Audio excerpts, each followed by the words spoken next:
Salut tout le monde et bienvenue sur cette nouvelle vidéo. Je vous retrouve aujourd'hui pour l'épisode 5 du Best of Booktube, cette série de vlogs où je lis les lectures préférées de mes booktubeuses préférées. Et pour tout vous avouer, je filme cette intro un petit peu à l'aveugle parce que en ce moment, ces derniers jours, et je pense que ça va durer une bonne partie de l'été, j'ai des envies de lecture d'un petit peu tout. J'ai envie de lire de la fantasy, de la science-fiction, de la romance, de la littérature contemporaine, du thriller. C'est n'importe quoi, j'ai envie de lire tout et n'importe quoi. Donc j'ai du mal à me fixer sur la thématique de ce vlog, le premier qui va sortir. J'ai 3 idées de vlog que j'aimerais donc tourner cet été et vous sortir, mais voilà, comme j'ai un petit problème pour me fixer sur mes envies de lecture, ce que je vais faire, c'est que je vais lire les titres que j'ai choisis pour ces 3 vlogs thématiques. Et le premier qui sera complet, je vous le sortirai et ce sera l'épisode 5. La première thématique, c'est tout ce qui est littérature contemporaine. La seconde, ce sont les romances. Et la troisième, c'est les one-shots de l'imaginaire. Donc que ce soit de la fantasy ou de la science-fiction. Et donc sur ces 3 vlogs thématiques, j'ai envie de lire un petit peu tout, mais pas forcément en même temps. J'ai pas envie de lire mes 3 titres de romance d'un seul coup, j'ai pas envie de lire mes 3 titres d'imaginaire one-shot d'un seul coup non plus, et j'ai pas envie de lire mes 3 littératures contemporaines d'affilée non plus. En plus, à chaque fois, soit tous les titres ne sont pas encore disponibles, soit j'en ai directement avec moi, soit il m'en manque de la médiathèque. Dans tous les cas, j'ai pas tout ce qu'il me faut sous la main et j'arrive pas à me fixer, donc on va y aller au feeling. Cette courte intro sera donc commune à ces 3 vlogs thématiques et je vais désormais vous présenter les 3 titres que je vais lire dans ce vlog. Et on plonge donc dans le métaverse. Dans cette suite d'intro, je vais vous présenter les titres que j'ai prévu de lire pour ce vlog romance. Et là, je n'ai aucun des titres entre mes mains. Le premier, c'est Funny Story de Emily Henry. C'est un des titres préférés de Sarah de la chaîne Sarah Without the H. Sarah Without an H, je sais jamais. Et c'est aussi une de mes lectures les plus attendues de 2025. C'est un des titres que j'ai prévu de lire en priorité sur l'année. Donc forcément, je suis très impatiente de le découvrir. Je crois aussi que c'était un des favoris de Elise de la chaîne A Book and a Cup. Je suis pas très sûre. Et ce qui est aussi assez intéressant, c'est que c'était l'une des pires lectures de Jenny de la chaîne This Story Ain't Over. Donc j'ai assez hâte de savoir comment je vais me placer sur cette lecture. Est-ce que je vais l'adorer? Est-ce que je vais la détester? En général, Emily Henry, elle est assez clivante entre guillemets. Il y a certaines personnes qui adorent certains de ses livres et d'autres personnes qui les détestent. Et inversement. Et moi j'ai l'impression que je suis quand même très souvent à contre-courant, puisque même si je n'ai pas lu tous les romans d'Emily Henry, pour le moment mon préféré ça reste Happy Place, qui est l'un des plus décriés. Donc assez hâte de voir comment je vais me placer, d'autant plus que celui-ci, j'ai de très gros espoirs qui me plaisent. Le principe a l'air fou et je l'attends depuis un an. J'ai trop hâte. Le second, c'est Slow Dance de Rainbow Rowell et je pensais le lire en VO, mais il y a quelques temps, les éditions Ellipsis l'ont annoncé en sortie française et il sort à la fin du mois de juin. C'est aussi pour ça que je ne sais pas quand est-ce que ce vlog va sortir parce que initialement j'avais prévu de sortir ce vlog lecture romance fin juin. Mais comme Slow Dance sort aussi fin juin, je pense que j'aurai pas le temps de le lire, de vous monter la vidéo et de la sortir. Donc, on verra bien quand le vlog sort. Et le troisième titre que j'ai prévu de lire, là aussi, je m'attendais pas du tout à le mettre dans ma pile à lire. Je pensais le lire en VO ou même ne pas forcément l'inclure dans ce vlog thématique. C'est Le temps d'un été de Abby Jiménez. Et c'est un petit peu bizarre puisque ce titre fait partie d'une série entre guillemets de romances contemporaines où on peut lire les tomes indépendamment les uns des autres, mais il vaut quand même mieux les lire dans l'ordre chronologique pour avoir un petit peu tous les détails, tous les easter eggs. Et moi je suis fan de ça, donc j'ai tendance à lire dans l'ordre chronologique pour ne rien louper, des petits détails croustillants. Le tome 1 c'est Ton monde et le mien et je ne l'ai toujours pas lu, donc peut-être qu'il serait intéressant que je le lise avant de découvrir Le temps d'un été. Mais ce qui est intéressant et ce pourquoi je vous précise ça, c'est parce que Le temps d'un été c'est le tome 3. Le titre en anglais c'était Just for the Summer et le tome 2, bah on n'a pas de nouvelles. il existe en anglais, mais il n'est jamais sorti en français, donc je sais pas ce qui s'est passé. Je sais pas si c'est prévu qu'il sorte un jour. Mais je me dis que comme finalement j'aurai pas l'ordre chronologique, est-ce que ça vaut vraiment la peine que je lise d'abord le tome 1 pour ensuite lire le tome 3 et peut-être un jour découvrir le tome 2 qui se trouve au milieu? Ou est-ce que je démarre directement par le tome 3? Je vous avoue que j'ai pas encore décidé. Et celui-là non plus, il est pas encore sorti au moment où je vous tourne cette vidéo, il va sortir dans quelques jours seulement. D'où le fait que je ne sais pas si cette vidéo sortira fin juin comme je l'aurais aimé. Mais bon, vous le savez déjà. Bref, quoi qu'il en soit, je vous retrouve un petit peu plus tard quand j'aurai démarré mes lectures et quand j'aurai décidé si oui ou non il faut que je lise Ton monde et le mien avant. Petit update alors que je suis à juste 10% de ma lecture. J'ai commencé Slow Dance de Rainbow Rowell ce matin. Non, cet après-midi. Je sais même plus. Je viens de me réveiller d'une sieste. Je suis un peu déphasée. Bref, je suis à juste 10% parce que je suis arrivée à la page 45 de ce roman, qui est donc ma première lecture pour ce vlog spécial romance histoire d'amour. Et je pense que ça va être compliqué. J'ai un peu de mal avec le style d'écriture. J'ai un peu de mal avec notre personnage principal qui est Shiloh, qu'on suit sur 2 temporalités différentes. La première en 2006 je crois, qui est de nos jours entre guillemets. Elle est au mariage d'un de ses meilleurs amis. J'ai l'impression que ça fait super longtemps qu'ils se sont pas vus, qu'ils sont plus très proches. Et à ce mariage-là, elle retrouve son autre meilleur ami avec qui elle était hyper proche au temps du lycée. Et avec qui j'imagine qu'il s'est passé quelque chose. Ou alors qu'il a failli se passer quelque chose. Bref, ils étaient très proches. Donc première temporalité, c'est celle-ci. Et l'autre temporalité, c'est justement à l'époque du lycée.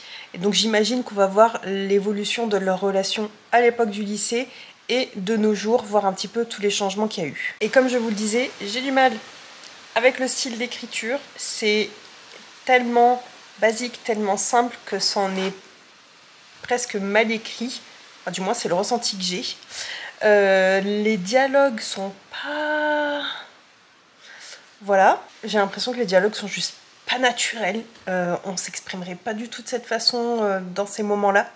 Il y a des situations un peu bizarres, alors qu'encore une fois, je suis que à la page 45, donc il s'est vraiment pas passé grand-chose. Mais à la fois dans la temporalité actuelle au mariage et celle où ils sont au lycée, bah, il y a des situations qui sont juste pas naturelles. Par exemple, au mariage, Shiloh, elle se retrouve à une table où il n'y a que l'oncle du marié et une autre femme. Et donc elle estime qu'ils sont en couple. Bon, après, on se rend compte que non, ce qui n'est pas très important d'ailleurs. Mais c'est aussi à ce moment-là qu'elle retrouve Carrie, qui est donc notre love interest. Il s'approche d'elle, il lui demande comment ça va. On apprend que ça fait genre 15 ans qu'ils se sont pas vus. Et on sent bien qu'il y a une gêne entre ces deux-là, qu'ils n'arrivent pas à avoir une conversation naturelle. Et de toute façon, comme je vous le disais, ça se sent. Et là, t'as l'autre couple qui se tape l'incruste dans leur conversation et qui leur dit « Ça fait combien de temps que vous êtes mariés ? Nanani, nanana. » Déjà, pourquoi dans la narration on a ça? Et puis aussi et surtout, qui fait ça dans un mariage? De s'approcher de gens qui sont en train de discuter et tu vois bien qu'il y a une tension, qu'ils savent pas trop comment communiquer entre eux. Et toi t'arrives en leur demandant depuis combien de temps ils sont mariés. Il y a un problème. Et dans l'autre temporalité, au niveau du lycée, ce que je vous dis, c'est pas des spoilers, hein, parce que ça se passe vraiment très tôt dans le roman. Mais au lycée, on retrouve Mickey, Carrie et donc Shiloh, notre personnage principal, qui sont en terminale. Et on a un petit aperçu de leur relation entre eux, de leur relation amicale. Et franchement, du ressenti que j'en ai, Shiloh tape carrément l'incruste entre ces deux-là, qui sont meilleurs amis, qui sont inséparables. Et elle est là, et en fait, j'ai l'impression que juste elle est là pour les faire chier. Elle est sans arrêt en train d'asticoter Carrie. Et voilà, j'ai vraiment l'impression qu'elle fait tout pour l'emmerder. Donc, j'ai l'impression que c'est un peu... même pas une meuf toxique, mais juste la nana collante qui sait pas comment se faire des amis et qui, du coup, tape l'incruste. Donc, à voir après, un petit peu plus tard peut-être, s'il y a vraiment une histoire d'amitié ou comment ça se passe, mais pour l'instant je vous avoue que j'accroche pas. Voilà, typiquement ce que je vous disais à l'instant, je reprends ma lecture. Assis sur un tabouret, Carrie faisait ses devoirs. Shiloh s'installa à côté de lui et se mit à lui donner des petits coups de crayon. Pourquoi faire? Pourquoi tu vas l'emmerder alors qu'il fait ses devoirs? 10 pages plus tard. À chaque nouveau titre, Shiloh annonçait si elle l'aimait ou pas. Elle aurait voulu que Carrie soit plus près d'elle. Elle aurait souhaité se distraire en tirant sur sa veste ou en lui donnant de petits coups de pied derrière les chaussures. Pourquoi? Bon, je me pose quelques minutes avant de partir au boulot parce que oui, aujourd'hui c'est la reprise. Ça fait quelques jours que je suis en congé payé. J'ai réussi à avoir quelques jours malgré la haute saison. Et du coup, c'est aussi pour ça que j'ai pas mal lu ces derniers jours. Mais aujourd'hui, c'est la reprise, une longue journée matin. Et je pars d'ici une petite demi-heure, mais je voulais vous faire un petit update sur Slow Dance parce que je suis arrivée à peu près à la moitié. Je suis à la page 231 si je me trompe pas. Et il faudrait que je sois à 238 pages pour être à la moitié. Donc on va dire qu'on y est. Et donc je voulais vous faire un petit update avant de repartir sur les chapeaux de roue et de ne pouvoir lire qu'une dizaine de pages par jour à peu près. Donc malheureusement c'est pas la très bonne lecture que j'attendais. Ça reste que ces 230 pages, je les ai lues quand même assez rapidement. Mais j'ai toujours un problème avec le style d'écriture et surtout j'ai toujours un problème avec les personnages principaux et notamment le personnage de Shilo qu'on suit sur une grosse partie de la narration. Que ce soit Shilo adolescente ou Shilo adulte, j'ai du mal. Mais on passe beaucoup plus de temps avec Shilo adolescente qui malheureusement est encore plus compliquée à appréhender, à apprécier parce que... Elle est full red flags en fait, elle est collante, elle est chiante, elle est tout le temps en train d'emmerder le monde et non seulement je m'attache pas du tout au personnage, mais en plus c'est vraiment un personnage que j'apprécie pas du tout. Et en plus de ça, je trouve qu'il n'y a aucune alchimie entre nos deux amoureux. Voilà, c'est pas fifou. Et en plus, c'est même pas un slow burn parce que avec le titre Slow Dance, moi je pensais qu'il allait avoir un slow burn, une histoire d'amour qui met vraiment du temps à s'installer. Au bout des 50 ou 100 premières pages, ils avaient déjà la bouche collée, ils essayaient de coucher ensemble. En fait, ils arrêtent pas d'essayer de coucher ensemble. Donc non. Ah, mais Falafel sont prêts. Bref. Non, j'accroche pas ni au personnage ni à l'histoire d'amour et pas trop au style d'écriture. Ça va un peu mieux. Je vais quand même aller jusqu'au bout parce que je me dis que peut-être il va y avoir des résolutions au niveau du caractère de Shilo qui fait qu'on va mieux comprendre un petit peu tout ce qui se passe. Mais voilà, pour le moment, je m'accroche.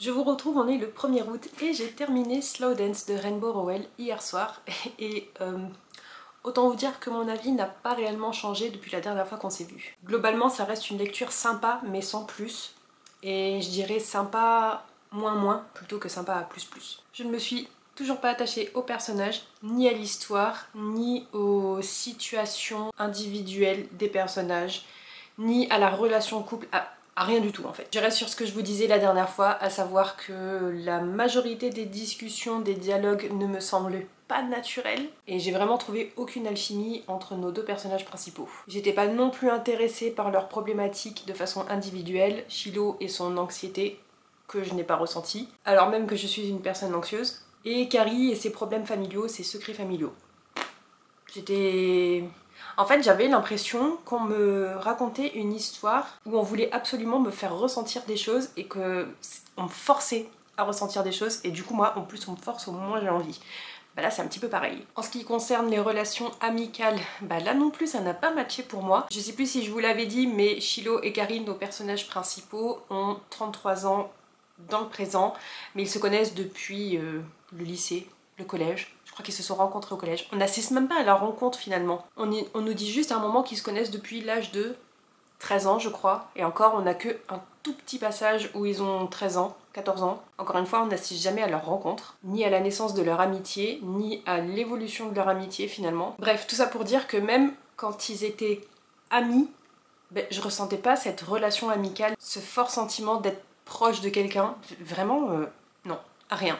Et en même temps, malgré tout ça, malgré tous ces points négatifs, ça s'est lu hyper vite. Pas forcément la dernière moitié, mais plutôt le dernier tiers. Je l'ai un petit peu lu en diagonale, et parce que je savais que j'avais plus vraiment d'intérêt. Je voulais le terminer, je voulais pas l'abandonner, je voulais le terminer. Et voilà, c'est tout ce qu'il en ressort malheureusement. Bref, petite déception avec celui-ci, mais bon, c'est pas grave, c'est le jeu. En même temps, la romance et moi, de base, on n'est pas fait pour être ensemble.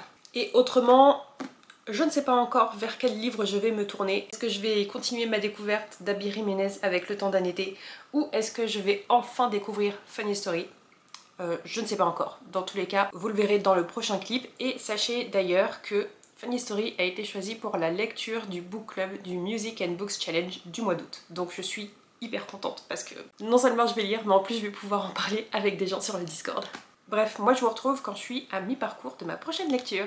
Et coucou, on est fin août. J'ai terminé il y a genre 2 heures Funny Story de Emily Henry, qui était à la fois la deuxième lecture de ce vlog, mais aussi la lecture choisie pour le Music and Books Challenge du mois d'août justement. Donc je suis plutôt contente parce que cette lecture me fait avancer sur 2 challenges en même temps. Et si vous vous souvenez bien, je crois qu'en début d'année, je me demande si je vous l'ai pas redit entre temps, Emily Henry et moi, c'est un petit peu compliqué dans le sens où je suis toujours à contre-courant par rapport aux opinions que j'ai de ces titres.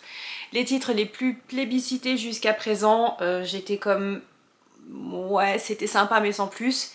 Et ceux qui sont pas forcément appréciés, je pense notamment à Happy Place, c'est ceux que j'aime le plus. C'est ceux avec qui je passe vraiment des super moments et je les adore. Donc je suis très souvent à contre-courant de la majorité des personnes qui ont lu des Emily Henry. Et j'appréhendais un petit peu Funny Story parce que justement il est tellement apprécié par tout le monde, mais le principe de base me faisait tellement envie que je me suis dit si ça me plaît pas c'est compliqué, mais en même temps il y a peu de chances que ça me plaise pas. Et bah vous le voyez venir. J'ai pas passé un mauvais moment, loin de là, j'ai passé un bon moment, mais c'est loin d'être mon Emily Henry préférée. Je dis ce que j'ai dit. Je suis un peu, pas forcément déçue, mais je vous avoue que maintenant que je l'ai lu et que je l'ai terminé, ben, je comprends un peu moins la hype autour de ce titre. Je comprends un peu moins le fait qu'il y ait autant de monde qui... C'est même pas l'apprécie autant, c'est autant de monde qui l'adore. Parce que, eh ben, il y a plein de petites choses qui m'ont embêtée. Mais avant toute chose, parlons du résumé. Je pense que vous le savez déjà, mais c'est l'histoire de cette fille, Daphné, qui est fiancée à Peter. Et quelques semaines avant de se marier, Peter rompt les fiançailles et se met avec sa meilleure amie, Petra, qui elle était fiancée à Miles. Donc les deux couples volent en éclats, Peter et Petra se mettent ensemble et mettent les voiles pour vivre leur grande idylle. Et les deux largués, Daphné et Miles, se retrouvent à cohabiter parce que Daphné s'est fait dégager de sa maison qu'elle partageait avec Peter et Miles a besoin d'un coloc. Donc ils se retrouvent à vivre ensemble et au bout de quelques semaines, quand ils vont recevoir un faire-part de mariage de la part de Peter et Petra, eh bien disons qu'ils vont un petit peu mal le prendre entre guillemets et qu'ils vont faire semblant d'être ensemble pour essayer de les rendre jaloux. J'étais hyper curieuse de découvrir cette histoire, déjà de découvrir mon nouveau Emily Henry, de la retrouver, de découvrir des nouveaux personnages et surtout cette idée d'avoir finalement ces deux largués qui cohabitent ensemble et qui forcément vont finir par se fréquenter puisque c'est une histoire d'amour, puisqu'on est dans une rom-com, donc forcément ils vont se mettre ensemble et il va se passer des choses. Et même si j'ai bien aimé les personnages, ce ne sont pas mes personnages préférés. Alors j'allais dire loin de là, non pas forcément. J'ai vraiment bien apprécié les personnages et j'ai aussi bien aimé les relations qu'ils ont avec d'autres personnages, chacun de leur côté. On a exploré avec eux la façon de se faire des amis, la façon d'entretenir des relations familiales, des relations amoureuses, des relations amicales. Comment se faire des amis une fois qu'on est trentenaire et qu'on se rend compte que toute sa vie était basée sur une autre personne. Ça reste des thématiques qui m'ont vachement parler, qui m'ont vachement plu. Je me suis aussi pas mal identifiée à Daphné, notre personnage principal, sur certains points, mais je vous avoue qu'au bout d'un moment j'en avais un petit peu assez. On tournait en rond au niveau de ses questionnements, de ses angoisses, de son anxiété sur certains sujets, et j'ai trouvé que c'était assez redondant parfois. Mais j'avoue que j'ai bien aimé le personnage de Miles, le personnage principal masculin, forcément notre love interest. Même si je trouve que c'était peut-être un peu too much, un peu trop forcé sur le côté gentil, le côté labrador finalement, vous savez ce côté où tout le monde apprécie cette personne, il a que des qualités et zéro défaut. Mais bon, pour les besoins de l'histoire, ça passe. Mais je vous avoue que j'ai eu aussi du mal avec certains de leurs échanges, certains des dialogues, certaines scènes entre eux où T'as l'impression qu'il se passe un truc, ils sont en train de se révéler des choses, ils sont en train de se confier l'un à l'autre. Et j'ai trouvé que les actions qui suivaient étaient parfois par accord avec ce qu'ils venaient de se dire à l'instant. Par exemple, il y a un moment où Daphné, elle est juste allez, à fond sur lui, elle veut se le faire, elle veut aller au lit avec lui. Ils échangent, ils ont une conversation quand même assez intéressante, assez profonde. Et alors qu'ils étaient en train de se choper 2 secondes avant, et bien finalement plus rien ne se passe et on passe des jours, des semaines à même plus se tourner autour, juste se regarder en coin et faire comme si rien ne s'était passé. Alors qu'ils allaient littéralement se sauter dessus. Et ça m'est arrivé plusieurs fois pendant la lecture où du coup je me disais j'ai pas bien compris ce qui vient de se passer. Est-ce qu'ils étaient pas en train de dire ou de faire quelque chose qui est complètement contradictoire avec la situation actuelle? Je sais pas, je vous avoue que j'ai eu un petit peu de mal avec ça aussi. Un autre point qui m'a un petit peu embêtée, c'est que très souvent, en fait dans chaque roman, Emily Henry, elle met ses personnages en place dans une petite ville sympa, où il fait bon vivre, vraiment cadre idyllique. Et l'un des sujets de ce titre, c'est justement Daphné qui veut quitter cette ville parce qu'elle se rend compte qu'elle est venue pour Peter. Elle a fait toute sa vie autour de Peter et Peter ne voulait que vivre à Weny Bay, la ville où se situe justement l'intrigue de ce roman. Donc quand elle se fait larguer par Peter et qu'elle reprend une vie de célibataire, elle se dit qu'elle va quitter Weny Bay et recommencer sa vie de zéro ailleurs. Et donc évidemment l'un des fils rouges de ce titre, c'est aussi Daphné qui va tomber amoureuse de cette ville et qui va finir par rester. C'est pas un spoiler, hein, on se doute, c'est une rom-com, on se doute bien de là où ça va. Et il se passe plein de choses pour lesquelles justement Daphné va apprécier vivre ici. Et malgré tous ces événements où elle passe de super bons moments, je la voyais pas tomber amoureuse de la ville. Je la voyais tomber amoureuse de ces moments. Je la voyais tomber amoureuse des personnages avec qui elle partageait ces moments-là. Mais je la voyais pas tomber amoureuse de la ville. Et c'est quelque chose qui m'a manqué. Et dernier bémol, je m'en suis rendu compte à la lecture de Funny Story, mais ça a été aussi le cas dans mes précédentes lectures, dans tous les Emily Henry que j'ai lus d'ailleurs. Mais jusqu'à présent, ça m'avait pas forcément frappé, ça m'avait pas forcément gêné. Et quand je l'ai lu ici et quand j'ai commencé à pointer du doigt dessus, je me suis dit que finalement, ça me dérangeait dans mes autres expériences de lecture. Dans chaque Emily Henry, les personnages boivent, les personnages fument, les personnages parfois utilisent de la drogue. De façon récréative bien sûr, on n'est pas sur des accros, mais c'est justement ça qui me pose aussi un peu souci, c'est assez souvent banalisé, surtout l'usage de l'alcool. Alors autant pas forcément tout ce qui est cigarettes et drogue, ça reste extrêmement rare et ponctuel, mais l'usage de l'alcool de façon récréative où finalement ils se mettent une murge au point de plus savoir trop ce qu'ils ont fait la veille ou au point d'avoir une grosse gueule de bois, ça reste quand même un peu trop fréquent et j'aime pas trop ce côté banalisation, encore que banaliser ça reste un mot un peu trop gros, peut-être un peu trop important par rapport à ce qui se passe vraiment. Mais c'est un premier pas vers justement la normalisation de cette situation et j'aime pas ça. Alors après, est-ce que c'est parce que je suis vieux jeu ou est-ce que parce que dans ma famille il y a des cas d'alcoolisme et que du coup c'est quelque chose qui me plaît déjà pas de base dans la vie réelle? Peut-être, mais c'est quelque chose qui m'embête dans Funny Story, c'est quelque chose qui m'avait embêté dans Happy Place que j'ai juste là. Je crois qu'il fumait quelque chose en plus de boire de l'alcool et il me semble que c'était aussi le cas dans les 2 autres Emily Henry que j'avais lues où je vous mets les couvertures juste ici. Bref, voilà, je crois que j'ai fait le tour de tous ces points que j'ai pas appréciés dans Funny Story. Ça reste pas grave, ça reste pas des points qui m'ont fait vraiment ne pas aimer ce titre. J'ai apprécié ma lecture, j'ai passé un bon moment, j'ai parfois même ri, mais j'ai pas eu de forte émotion à part ce côté un peu humour qui ressort et que j'aime bien chez Emily Henry. Ça reste une bonne lecture, mais en fait plutôt une lecture mitigée. Je crois que sur Babelio je lui ai mis 4 étoiles, mais qu'en fait c'est parce que je voulais mettre 3,5 et j'arrive pas à mettre les demi sur l'application. Mes doigts doivent être trop gros je pense, je sais pas, j'ai un problème et j'arrive jamais à mettre des demi, donc je vais être obligée de passer sur l'ordinateur et de corriger ma note pour mettre un 3,5 sur 5, ce qui est quand même une bonne note je trouve.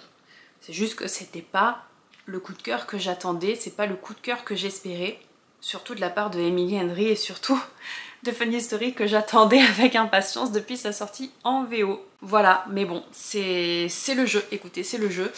Ça veut dire que du coup, il ne me reste qu'un seul titre à lire pour ce vlog. Un seul titre pour avoir un coup de cœur. Et ce sera avec Abby Jiménez et Le temps d'un été.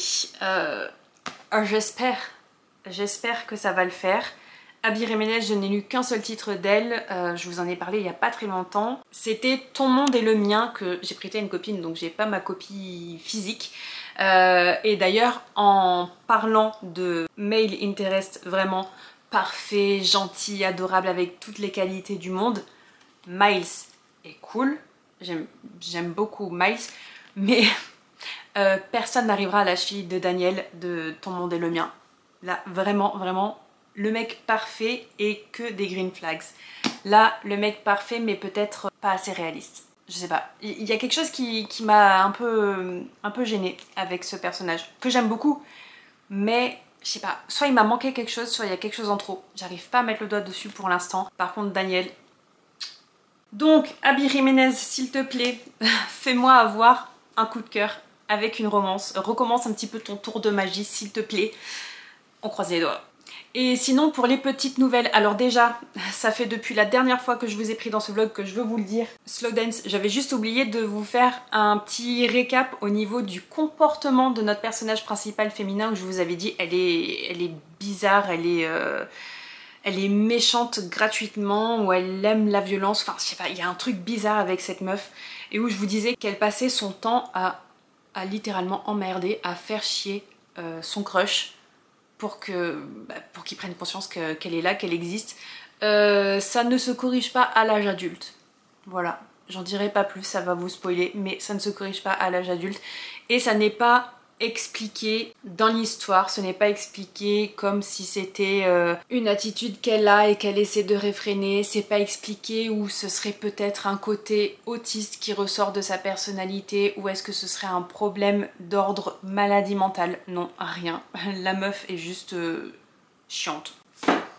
Voilà, j'ai vraiment pas aimé Slow Dance, je crois que vous l'avez compris. Et sinon, petit point, je crois que je l'ai fait dans chaque vlog de l'été finalement. J'ai eu aujourd'hui mon rendez-vous avec la diététicienne et ça s'est bien passé. J'ai fait plus de sport ce mois-ci, sur le mois d'août, que les mois précédents, enfin du coup que le mois de juillet pour sûr. Mais j'ai toujours pas réussi à rééquilibrer mon assiette parce que au niveau du boulot, j'arrive pas. Je cours dans tous les sens là, vraiment depuis le mois de juin. Je cours dans tous les sens et j'arrive pas à composer mon assiette comme je le voudrais, comme il faudrait que je fasse pour continuer à perdre du poids.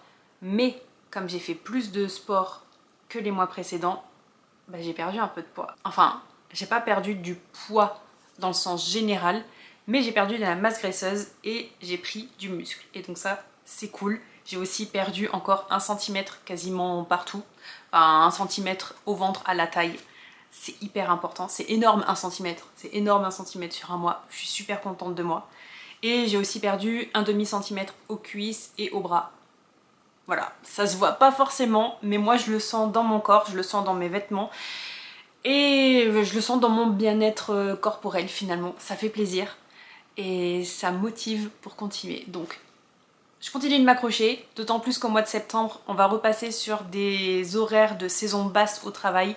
Ce sera beaucoup plus facile pour moi pour avoir une vie à côté, pouvoir faire mes courses, pouvoir cuisiner et manger correctement, en plus de continuer le sport et de pouvoir lire des livres. Évidemment que je vais pouvoir lire plus de livres. Bref, du coup, la prochaine fois que je vous retrouve dans ce vlog là, alors soit je suis à la moitié de Le temps d'un été, soit je l'ai terminé. Je crois qu'il n'y a aucun chien qui aime la voiture autant que Ruby. Ouais. Ça fait des heures qu'elle est là. Mais vraiment des heures. Parce que j'ai eu le temps de finir mon montage de la pile à lire du Pumpkin Autumn Challenge qui m'a pris bien 3 ou 4 heures. Et elle est toujours là. Madame est installée. Madame n'a pas bougé de l'après-midi. Et elle a pas du tout l'intention de quitter la voiture. Marie-Bichou? Ouais, hein. Ouais. C'est ta voiture préférée? Ouais, oui. Toutes les voitures sont ses voitures préférées. Ruby adore les voitures. Ruby a une obsession pour les voitures. Hein? Ah, mon bébé chien. Eh oui. Eh oui, ma chérie. Oh, c'est moi chérie. Oh là là.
Est-ce que vous le croyez, vous, que le genre littéraire que je préfère, c'est l'épique fantasy, là où il y a des batailles, il y a du sang, il y a des personnages à foison.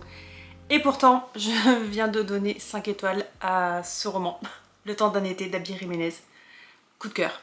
Coup de cœur. Pourquoi j'ai des coups de cœur en lisant des romances de Abby Jiménez alors que j'aime quand c'est sanglant?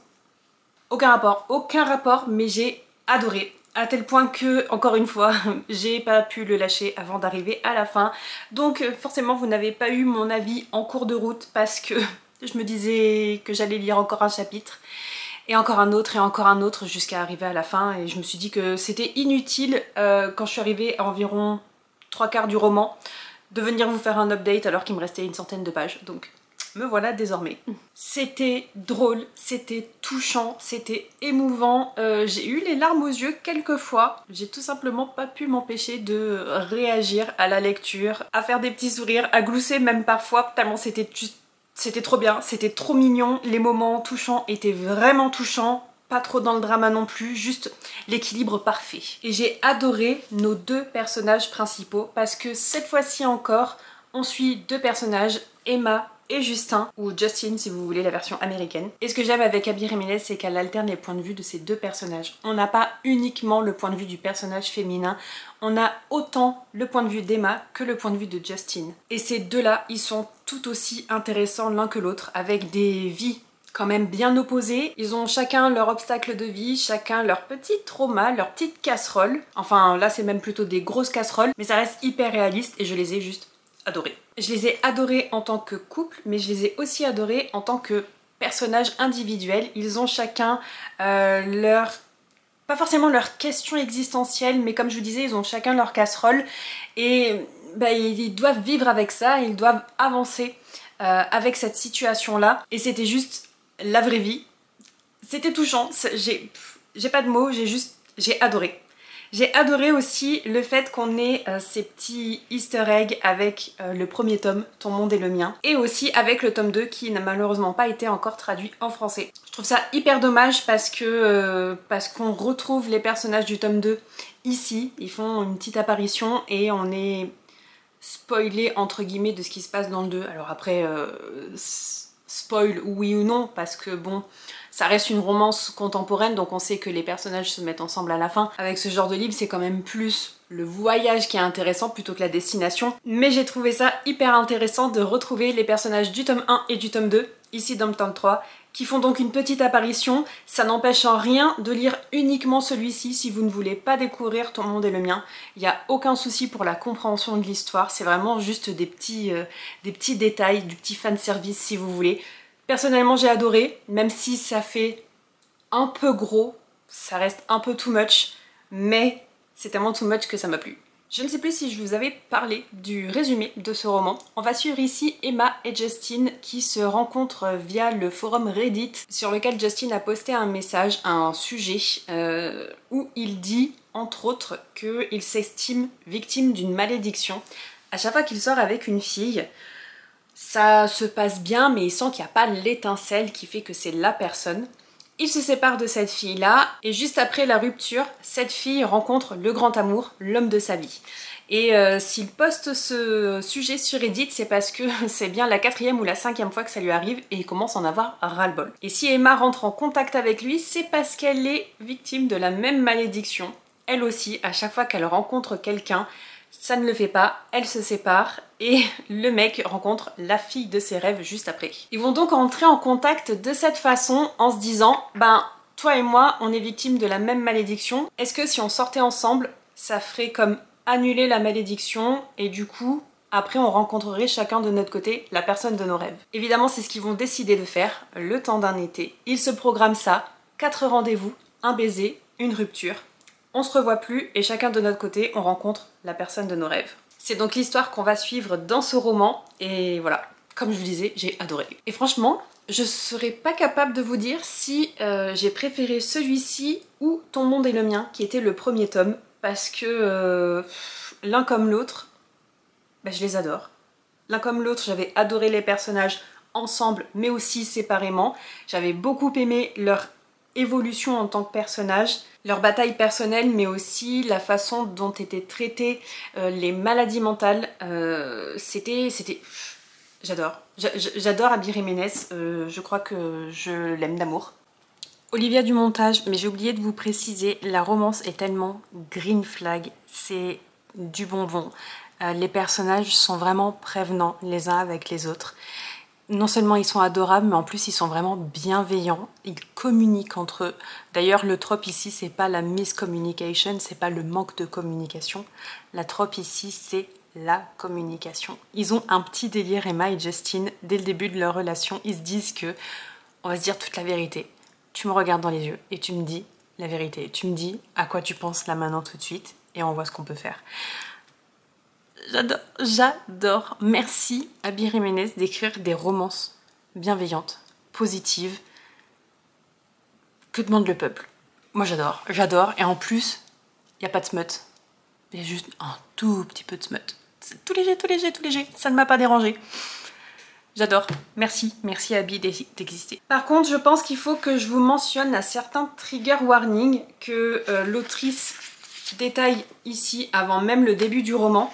Ce qui peut être intéressant, c'était aussi le cas dans le tome 1, mais attention, donc je préfère vous le dire parce que ça peut être assez angoissant pour certaines personnes. Moi ça m'a pas du tout dérangé, j'ai trouvé ça hyper intéressant au contraire. Mais donc sachez qu'on va aborder des scènes de crise de panique, de dépression, de troubles de stress post-traumatique, des descriptions de troubles psychiques non diagnostiqués, une relation avec une mère toxique et une enfant victime de négligence parentale. Vous êtes prévenus. Bref, voilà, c'était trop bien. Le jour où on aura la traduction du tome 2, qui en anglais s'appelait Yours Truly, bah je vais le lire, je vais l'acheter, je vais le lire, et très certainement que je vais l'adorer. On verra bien, mais dans tous les cas, coup de cœur. Et je suis trop contente de sortir de ce vlog avec un coup de cœur. D'ailleurs, en parlant de ça, on va faire le top 3 de cette vidéo. Et alors franchement, il n'y a aucun suspense. En 3e position, évidemment, ce sera Slow Dance de Rainbow Rowell, que je n'ai pas apprécié, que je ne vous recommande même pas, parce que je trouve que c'est mal abordé, c'est mal écrit. Bref, je vous en ai déjà parlé, pas recommandé. En numéro 2, Funny Story de Emily Henry. J'ai pas détesté, mais j'ai pas aimé non plus, et je m'attendais à beaucoup mieux. Et évidemment, en numéro 1, il n'y a aucun suspense, aucun doute possible. Le temps d'un été, trop bien. Je vais vous en parler tout le temps. Si vous êtes arrivé à la fin de cette vidéo, comme d'habitude, n'hésitez pas à me dire ce que vous en pensez dans les commentaires. N'oubliez pas aussi de vous abonner à la chaîne si c'est pas déjà fait. Et si vous ne souhaitez pas me laisser de commentaires trop longs, on va y aller avec un emoji. Mais cette fois-ci, on va twister un petit peu les choses. J'aimerais que vous me glissiez dans les commentaires l'emoji qui vous fait penser au livre que vous avez le plus envie de lire entre les 3 que je viens de vous présenter. Donc, si vous souhaitez lire Slow Dance, mettez-moi quelque chose avec des paillettes ou les étoiles scintillantes. Si vous souhaitez lire Funny Story, mettez-moi des citrons. Et enfin, si vous souhaitez lire Le temps d'un été, d'ailleurs j'ai oublié de vous préciser, mais que du green flag, le personnage masculin, Justin. Ça c'est du mec qu'on en veut en vrai. Bref, si vous voulez lire Le temps d'un été, mettez-moi un emoji coucher de soleil. Quant à nous, on se retrouve la semaine prochaine pour une nouvelle vidéo. Je vous dis bye bye!